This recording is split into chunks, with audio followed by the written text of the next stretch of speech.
Salut, je vous salue encore, bien-aimés, chers frères et sœurs en Christ. Merci d'être là. Merci de vous connecter à notre chaîne. Merci d'être là si nombreux pour ces rendez-vous du partage.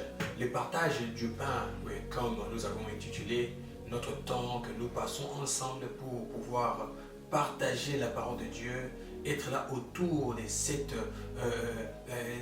beaux instants, oui, que Dieu nous a donné. Nous nous rendons en tout cas beaucoup de multiples actions de grâce, comme je vais dire. Nous nous rendons grâce, oui, pour ces instants. Dieu nous a donné dans son amour.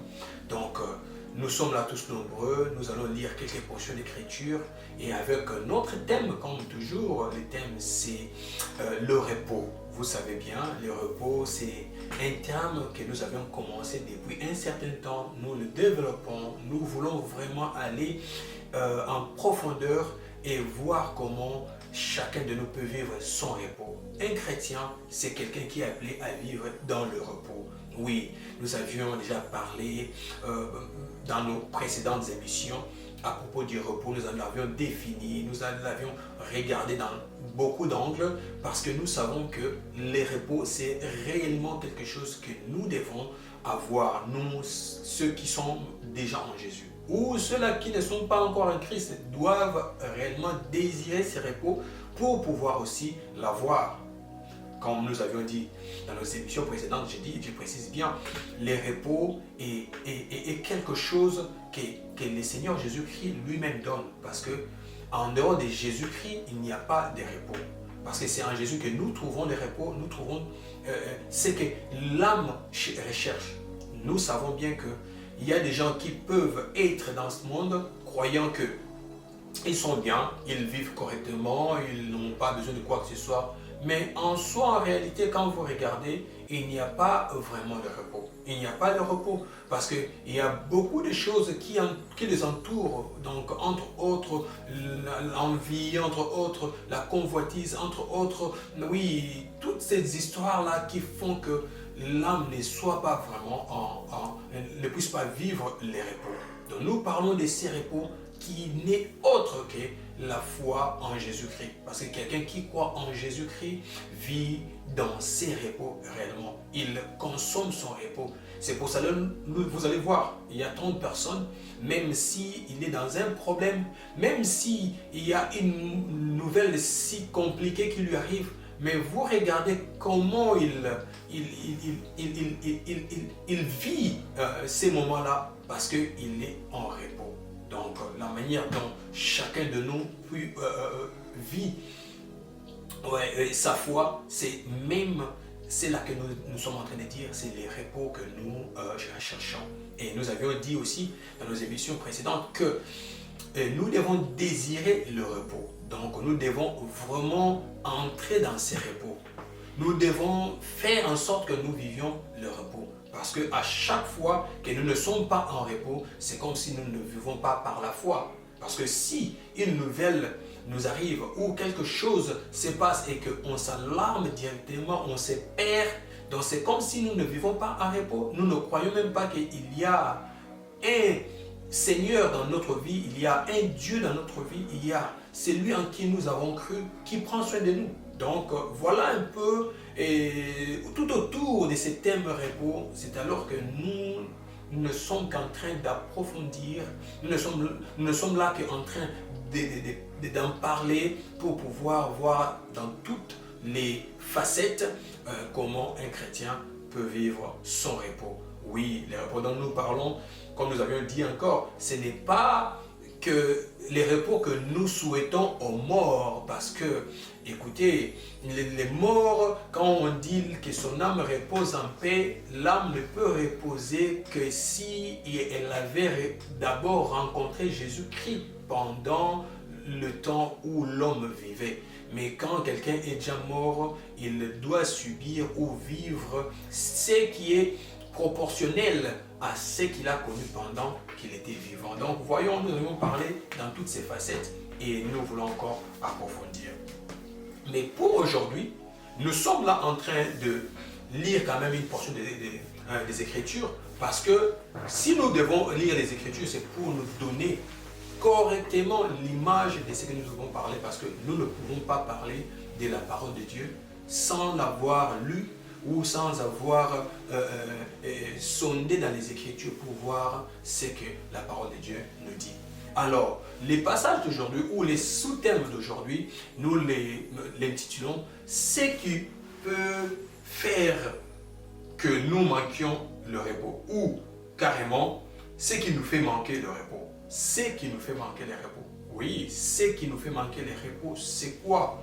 Il y a quelques lignes que nous allons souligner pour pouvoir voir et parler de cela, partager le pain de ces jours. Parce que les vrais pains, c'est ça la parole de Dieu. C'est la parole de Dieu qui crée même les pains que nous consommons pour notre santé, bien sûr. Donc voilà, nous allons lire la parole de Dieu. Et les premiers passages ou les premiers partages de ce soir sera dans le livre 1 Pierre, chapitre 2, verset 11. Dans le livre de 1 Pierre, chapitre 2, verset 11, pour confirmer bien sûr la pensée que nous avons en ces jours. Bien-aimés, je vous exhorte comme étrangers et voyageurs sur la terre à vous abstenir des convoitises charnelles qui font la guerre à l'âme. Nous comprenons, ça dit tout, c'est vraiment clair. La convoitise charnelle qui fait la guerre à l'âme. Voilà, je voulais vraiment qu'on voit dans ces passages, il y a quelques mots clés ici, comme j'ai toujours dit. Donc, il nous appelle d'abord ses bien-aimés. Donc, c'est une parole qui est dédiée aux chrétiens, qui est aux gens qui croient d'abord en Jésus. Ça, ce ne sont pas les païens. Ça, ce sont des gens qui sont déjà en Jésus-Christ. Mais maintenant, voilà comment l'apôtre Pierre nous aborde avec ces sujets. Il dit, je vous exhorte comme des étrangers et voyageurs sur la terre, à vous abstenir des convoitises charnelles qui font la guerre à l'âme. Voilà, premier point qui nous fait manquer le repos, sont les convoitises ou la convoitise charnelle. La convoitise charnelle, c'est quelque chose de très compliqué pour la vie d'un enfant de Dieu. Parce qu'aujourd'hui, j'ai pris quand même le temps de voir et observer comment nous vivons notre foi. Aujourd'hui, avec l'avenue des réseaux sociaux, avec l'avenue de l'intelligence artificielle, avec tout ce que nous avons comme technologie, bien aimé, je vous assure qu'il y a beaucoup de choses qui font réellement que nous ne vivions pas exactement notre repos. Pourquoi? Parce qu'on peut être bien dans sa chambre, oui, on peut être bien dans un endroit isolé, mais il suffit juste de regarder dans les réseaux sociaux ou de sillonner ou de surfer peut-être dans le réseau, dans un réseau social ou quoi que ce soit, vous rencontrez quelqu'un qui parle d'une histoire ou qui montre quelque chose et cela trouble. Bref, et quand ça trouble, écoutez, on a des oreilles, on a des yeux et c'est par cela que quelque chose est introduit dans notre cerveau. Et sachez-le bien, les cerveaux humains, c'est comme de l'éponge en fait. L'éponge absorbe facilement tout liquide auquel il fait face. Donc voilà, et quand on absorbe cela, ça reste dans la tête et on commence peut-être à en penser, on se dit peut-être pourquoi moi je n'ai pas ça, pourquoi l'autre seulement, pourquoi pas moi, pourquoi et pourquoi. Et plus on commence cela, ça enlève la quiétude, ça enlève le repos, ça efface directement et puis ça trouble un tout petit peu. Et vous allez voir que la personne qui avait peut-être des pensées, ou une pensée en elle de faire quelque chose, mais commence à faire autre chose juste parce que ce qu'il a vu ou ce qu'on lui a parlé ou je ne sais pas moi où il s'est dirigé avec ses pensées et cela a enlevé le repos en lui ou en elle, je parle de la personne. Donc voilà, donc le repos c'est quelque chose que nous devons réellement vivre. Les bons repos commencent directement dans l'âme. Donc à chaque fois, ce qu'on peut voir ou apercevoir, ou percevoir, je dirais, c'est qu'on peut entendre, c'est qu'on peut voir de l'extérieur que cela n'affecte pas tellement notre âme. Parce que l'âme, c'est quelque chose de très, très précieux. Il y a beaucoup de gens qui ne font pas attention à leurs âmes. Or, si nous pouvions réellement garder quelque chose précieusement, c'est l'âme qu'on devrait garder précieusement. Pourquoi? Parce que plus l'âme n'est pas en repos, l'âme n'a pas de repos, l'âme ne vit pas le repos, alors là, il y a déjà un trouble qui s'installe. On peut croire qu'on est croyant, on est enfant de Dieu, on vit bien son repos, mais en réalité, vous n'êtes pas en repos. C'est pour cela aujourd'hui, vous allez voir qu'il y a beaucoup d'enfants de Dieu. Quand vous les regardez, il n'y a pas assez de différence avec ceux que nous appelons païens ou ceux qui ne sont pas croyants, ceux qui ne sont pas vraiment enfants de Dieu. Parce que tout ce qu'ils font, nous, enfants de Dieu, on le fait aussi.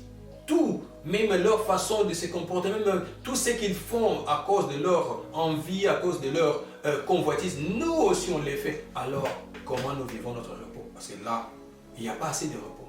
Mais je voulais quand même qu'on lise une histoire qui est tellement, qui identifie directement ou correctement comment quelqu'un peut directement entrer dans le manque de son repos. C'est une histoire qui s'est passée, c'est une histoire de l'Ancien Testament bien sûr. Alors nous sommes dans le livre de Josué chapitre 7, verset 20. Donc c'est une histoire très très importante que je voulais quand même lire avant qu'on continue. Donc, nous sommes dans le livre de Josué, chapitre 7, oui, verset 20. Nous lisons Josué chapitre 7, verset 20. C'est l'histoire d'Akan. C'est un nom qui semble déjà un nom qui est, je dis, familier. Ouais, voilà. Akan répondit à Josué et dit, il est vrai que j'ai péché contre l'Éternel. Il est vrai que j'ai péché contre l'Éternel, le Dieu d'Israël. Voici ce que j'ai fait. Verset 21. J'ai vu dans le butin un beau manteau de chinéar, 200 cycles d'argent et un lingot d'or du poids de 50 cycles. Je les ai convoités, je les ai pris, ils sont cachés dans la terre au milieu de ma tente et l'argent est dessous. Ça, c'est vraiment une histoire qui illustre très bien notre pensée. Voilà, c'est Akan, c'est l'histoire d'Israël. Israël devrait combattre contre un tout petit peuple. Donc les tout petits, si vous lisez bien tous les chapitres, vous allez voir que c'était un petit peuple, pas si nombreux, et Josué avait juste sélectionné quelques peu d'hommes pour aller, parce qu'il savait bien que non, ça, nous allons effacer pour progresser avec notre route. Mais regardez, Israël n'a pas pu vaincre ces petits peuples-là. Pourquoi? Parce qu'il y avait les péchés qui étaient entrés. Donc, les péchés qui est entré par qui? Par un certain Akan. Et les péchés qui est entré à Akan comment? Parce qu'il a convoité. Akan le dit bien. Il dit que quand il a vu dans les butins, or, selon ce que le Seigneur leur avait dit, c'était qu'ils ne puissent pas toucher au butin. Écoutez, dans les guerres qu'Israël a livrées, vous allez voir, dans la plupart des guerres, le Seigneur ou Dieu d'Israël va leur dire, écoutez, quand vous y allez, tuez tout, ne prenez rien, ne touchez ni au bétail, ne touchez ni au butin, genre l'argent, or ou quoi que ce soit que vous allez trouver. Donc, le Seigneur va leur interdire à pouvoir toucher à quoi que ce soit, c'était de l'interdit. Pourquoi? Il y a des raisons tellement fortes pour lesquelles Dieu interdit à Israël.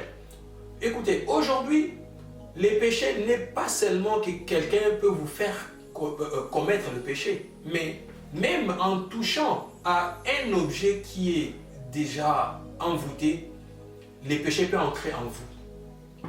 Et Dieu voulant que son peuple soit pur, qu'il ne puisse pas y avoir même une petite tâche, il veut à ce qu'on ne touche pas à quoi que ce soit. Mais vous voyez, c'était déjà quelque chose, c'était la stratégie que Dieu avait donnée pour bien avoir la victoire.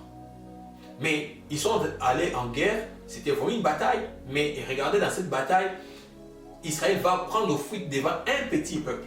Pourquoi? Parce qu'il y a une seule personne qui a fait entrer les péchés en Israël. Et tout Israël comment je peux dire, a raté de pouvoir faire le progrès, a raté de pouvoir progresser. Pourquoi? Par une seule personne.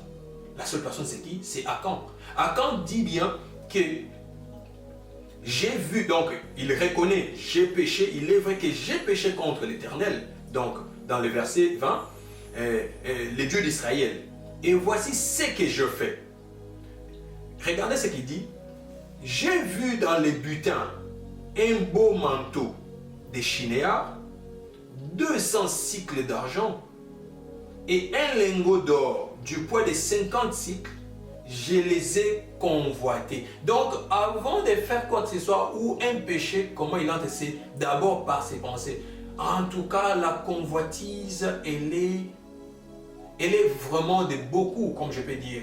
Et c'est elle qui nous fait tomber souvent dans ces genres de déboires, comme je peux dire.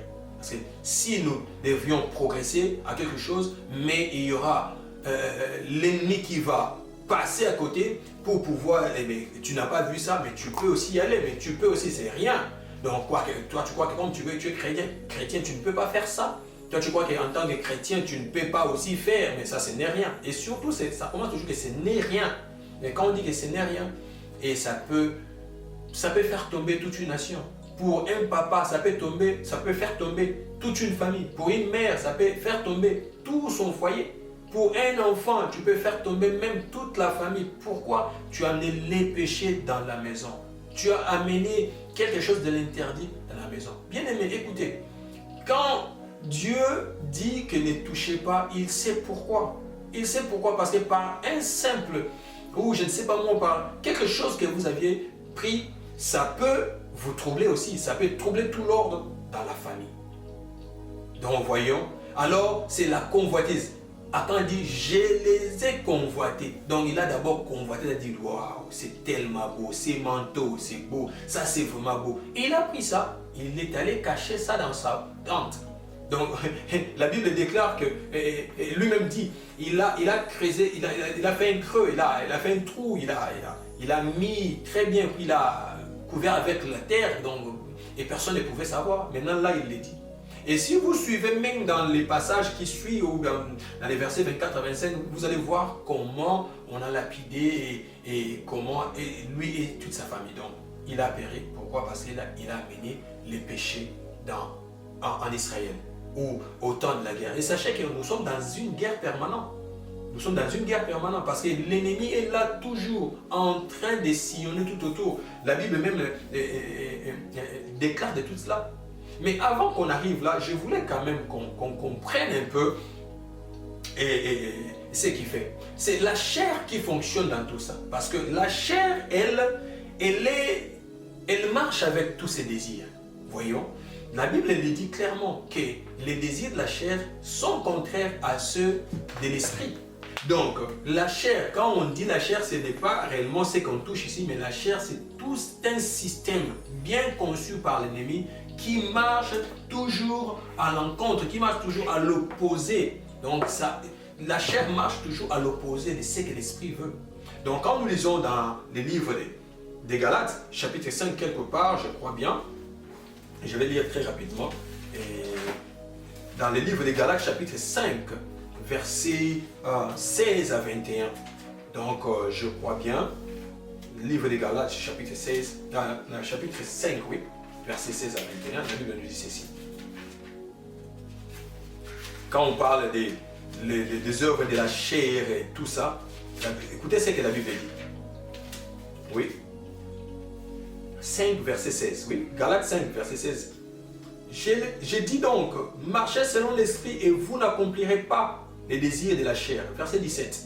Car la chair a des désirs contraires à ceux de l'esprit et l'esprit en a des contraires à ceux de la chair. On parle l'esprit et la chair. Donc, ils sont opposés entre eux afin que vous ne fassiez point ce que vous voudriez. Si vous êtes conduit par l'esprit, vous n'êtes point sous la loi. 19. Or, les œuvres de la chair sont manifestes. Donc ça c'est manifeste. Ce sont l'impudicité, l'impureté, la dissolution, l'idolâtrie, la magie, les inimitiés, les querelles, les jalousies, les animosités, les disputes, l'ivrognerie, les divisions, les sectes, l'envie, l'ivrognerie, les excès de table et les choses semblables. Je vous dis d'avance, comme je l'ai déjà dit, que ceux qui commettent de telles choses n'hériteront point le royaume de Dieu. Voilà, l'apôtre Paul parle aux Galates, il énumère autant de choses. Mais ici, les mots qui est clé, comme je dis, c'est plus la chair. La chair, c'est ça qui amène tout ça. Quand on parle de la chair, on ne parle pas là où on voit les sangs, on voit les veines. Non, non, c'est pas de la chair. Donc la chair, c'est tout un système qui est dans l'humain, qui est opposé à l'esprit. La chair, c'est au fait l'état péché du pécheur qu'un homme puisse avoir à sa naissance selon la chair. Quand toute personne vient au monde, il vient dans la chair. Donc il vient comme une personne pécheresse. Et donc pour que cet état-là puisse être anéanti, il faut que quelqu'un puisse naître de nouveau. Mais malgré qu'on naît de nouveau, c'est l'esprit. C'est dans l'esprit qu'on est né de nouveau. Mais la chair, elle était déjà née depuis. Donc vous avez déjà tout un système depuis longtemps qui vit avec vous et que maintenant vous êtes né de nouveau. Maintenant il y a une guerre qui s'installe. Parce que ici vous êtes encore bébé spirituel, vous devez grandir. Mais si vous avez un système qui a toujours été là depuis longtemps. Donc c'est pour cela, il y a maintenant une guerre qui entre. Nous avions compris. Donc c'est quelque chose qui est installé dans un humain et que quand tu acceptes le Seigneur Jésus-Christ dans ta vie, tu es libéré de cela. Tu es libéré de cette loi. Parce que la chair, c'est aussi une loi qui est établie. Mais cette loi peut être anéantie, peut être effacée, peut être abolie à cause de ce que quelqu'un est en Jésus. Je voulais quand même qu'on lise un passage très important parce que plus nous arrivons à comprendre comment la chair fonctionne et avec ses désirs, avec ses décisions, avec ses envies, avec tout ce que la chair puisse amener, nous devons comprendre ce que l'apôtre Paul dit. L'apôtre Paul mentionne ça dans les livres de Romains, chapitre 8, verset 2. Donc Romains chapitre 8, verset 2 nous dit ceci. Je vais lire. En effet, la loi de l'esprit de vie en Jésus-Christ m'a affranchi de la loi du péché et de la mort. Voilà la loi de l'esprit. Donc comme il dit, la loi de l'esprit de vie en Jésus-Christ m'a affranchi de la loi du péché et de la mort. Je crois que ça c'est un passage très important que nous arrivons maintenant à comprendre. Oui, c'est qui peut enlever notre repos. Parce que nous parlons du repos bien sûr. Et ce qui empêche que nous puissions vivre notre repos correctement, comme nous avions lu précédemment que ce qui fait la guerre à l'âme, donc ce qui enlève le repos, ce qui met l'âme en tourment, ce qui met l'âme en toute le fois que l'âme n'a pas sa quiétude. Donc voilà, et la Bible nous dit que la loi de l'esprit de vie en Jésus-Christ m'a affranchi. Alors, si quelqu'un peut vivre son repos, c'est d'abord être affranchi. La personne doit être d'abord avoir cette liberté. Oui, être libéré de la loi du péché et de la mort. Parce que la loi du péché et de la mort fonctionne dans la chair. Mais la loi de l'esprit de vie fonctionne en esprit. Et un homme qui accepte le Seigneur Jésus-Christ comme le Seigneur et Sauveur, c'est une personne qui est né de nouveau. Alors quand on est né de nouveau, on l'est en esprit, on ne l'est pas dans la chair. Donc voilà, et quoi que la chair peut être là déjà en train de fonctionner avec tout son système depuis que nous sommes nés, mais dès que nous acceptons le Seigneur Jésus-Christ, nous sommes nés de nouveau et nous avons maintenant la nature divine en nous. Et c'est alors que l'apôtre Paul mentionne ici que la loi de l'esprit de vie m'a affranchi. Voilà, m'a rendu libre. Donc m'a déconnecté au fait. Parce que le terme affranchi ici, c'est un terme qui s'employait même pour les esclaves de ces temps-là. Parce qu'un esclave pouvait être esclave, mais à un certain moment, il pouvait avoir sa liberté, il pouvait être affranchi, il pouvait être libéré pour qu'il devienne aussi un homme libre. Alors il applique les mêmes termes, oui, pour dire que nous étions tous esclaves du péché. Oui, nous étions tous dans cette catégorie, mais être affranchi du péché, c'est une loi qui est abolie et c'est l'Esprit seul qui peut nous affranchir. Donc voilà, nous avons compris exactement ce qui peut faire en sorte que notre repos ne soit pas vécu correctement, ce qui fait la guerre à l'âme, ce qui nous enlève notre quiétude, quoique nous sommes enfants de Dieu, quoique nous croyons dans le Seigneur Jésus-Christ, mais si nous ne comprenons pas encore que la chair est encore là, avec son système installé en nous depuis des années, avant même qu'on rencontre le Seigneur Jésus-Christ, et la chair peut continuer à amener les désirs, la convoitise, amener toutes ces choses pour faire la guerre à l'âme, pour enlever les repos que nous avons besoin. Donc nous avons besoin d'être plus, considérer notre état spirituel, comprendre en réalité ce qui s'est passé quand nous avons accepté le Seigneur Jésus-Christ. Parce que les gens ou les chrétiens, des moyens de notre temps, nous pouvons être là à l'église, nous entendons la parole de Dieu, nous écoutons, nous faisons, oui, même le travail de Dieu, mais nous ne comprenons pas ce qui s'était passé quand nous avions cru au Seigneur Jésus-Christ. Quand nous avions cru dans le Seigneur, nous devons comprendre qu'il y a quelque chose qui s'est passé. Donc nous avons quitté notre état de pécheurs pour être maintenant dans un état de l'esprit, dans un état spirituel. Nous sommes maintenant nés de l'esprit. Nous ne sommes plus nés seulement de la chair. Alors plus nous comprenons ce qui s'est passé, c'est alors que nous allons nous attacher à l'esprit pour pouvoir, oui, dénoncer toutes les œuvres de la chair, pour pouvoir laisser toutes les œuvres de la chair, les désirs, les décisions, oui, les envies, tout ce qui nous amène, oui, à ne pas vivre correctement notre repos. Alors, c'était vraiment un partage du pain de ces jours. Je crois que tout un chacun de nous peut mûrir, oui, ces passages, peut regarder encore, oui, méditer sur ces passages que nous avions lus pour que le Saint-Esprit seul puisse faire un travail en nous de pouvoir vivre notre repos correctement. Parce que c'est ce que le Seigneur Jésus nous demande, c'est ce qu'il veut, que nous marchions dans le repos, que nous vivions dans le repos, que nous soyons dans le repos toute notre vie parce que nous avions cru en lui. Que le Seigneur nous bénisse, que Dieu de paix, oui, que l'Esprit qui amène la liberté puisse nous affranchir et nous rendre réellement libres pour que nous vivions notre repos correctement. Que le Seigneur nous bénisse tous et nous allons nous rencontrer encore la fois prochaine pour un autre partage. Que la paix du Seigneur soit avec nous. Soyez bénis. Merci.